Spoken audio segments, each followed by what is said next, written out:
Il y a une chose qui est importante et sûre, c'est que ça fait des décennies que la classe politique dans son entier en France, de droite comme de gauche, fait porter sur l'Europe tous nos maux, toutes nos difficultés, tous nos problèmes, toutes nos problématiques. C'est toujours à cause de Bruxelles. Et ça, c'est quelque chose c'est terrible.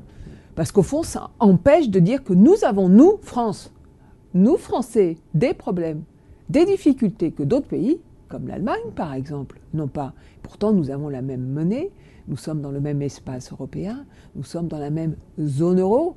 Et donc, on voit bien qu'il y a une politique comme ça du bouc émissaire en France, qui est une politique que je récuse parce que c'est une politique qui déresponsabilise. Cela dit, juste, je vous soumets une réflexion de Fra 70270 à l'internaute qui cible un problème bien particulier, celui de la démocratie en Europe. Oui. Elle nous dit la démocratie dans l'Union européenne n'existe pas. La France avait voté non à Lisbonne.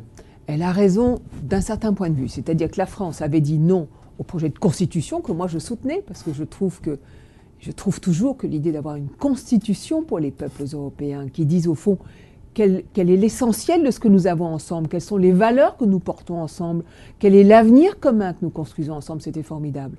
Bon, les Français ont dit non à ce projet de constitution. Le même texte est revenu par la porte de l'Assemblée nationale. On a enlevé de ce texte tout ce qui était formidable, c'est-à-dire le mot de constitution, les symboles, l'hymne européen, tout ça on a enlevé, hein.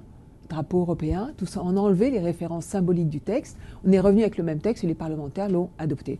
Et donc c'est vrai que c'est une manière de faire qui ne fait pas progresser la démocratie en Europe. Mais la démocratie en Europe, c'est vital, la démocratie ça s'incarne. Et c'est pourquoi nous, au centre, MoDem et UDI, nous proposons qu'il y ait à terme un président de l'Union européenne qui soit élu au suffrage universel de l'ensemble des citoyens européens. François Hollande a récemment déclaré que rater cette échéance, ce rendez-vous, ce serait sortir de l'histoire. Qu'est-ce que vous pensez de cette réflexion? Et est-ce que finalement, au moment où il présente un plan de rigueur qui doit être accepté par Bruxelles, est-ce qu'il n'est pas mal placé pour faire... Drapeau européen, tout ça on a enlevé, hein. On a enlevé les références symboliques du texte, on est revenu avec le même texte et les parlementaires l'ont adopté. Le mot de constitution, que c'est une manière de faire qui ne fait pas progresser la démocratie en Europe. Mais la démocratie, c'est vital, la démocratie, ça s'incarne. Et c'est pourquoi nous, M et UDI, nous proposons qu'il y ait à terme un président de l'Union européenne qui soit élu au suffrage universel de l'ensemble des citoyens européens. Il a déclaré que rater cette échéance, ce rendez-vous, qu'est-ce que vous pensez de cette réflexion? Au moment où il présente doit être accepté par Bruxelles, est-ce qu'il n'est pas... Drapeau européen, tout ça, on a enlevé les références symboliques. Tout ça, on a enlevé, hein. Mais au moins, elle porte une vision. Il n'y a pas d'incarnation d'une vision française de l'Europe. Ça tient à quoi, d'après vous, s'agissant de François Hollande?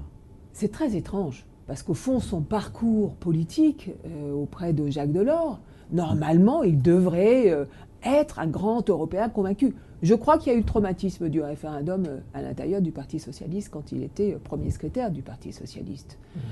Et je crois que depuis, il se dit, oh là là, le moins possible, au fond, donc je m'avance avec un concept, l'homme d'une certaine synthèse qui fait qu'on n'avance pas suffisamment. On a besoin de vision, on est dans des temps difficiles, compliqués pour les peuples. Donc ils ont besoin de savoir où on va. Donc en sur l'Europe aussi, et en Europe. Il est coincé, tributaire de son électorat. J'en ai un peu peur.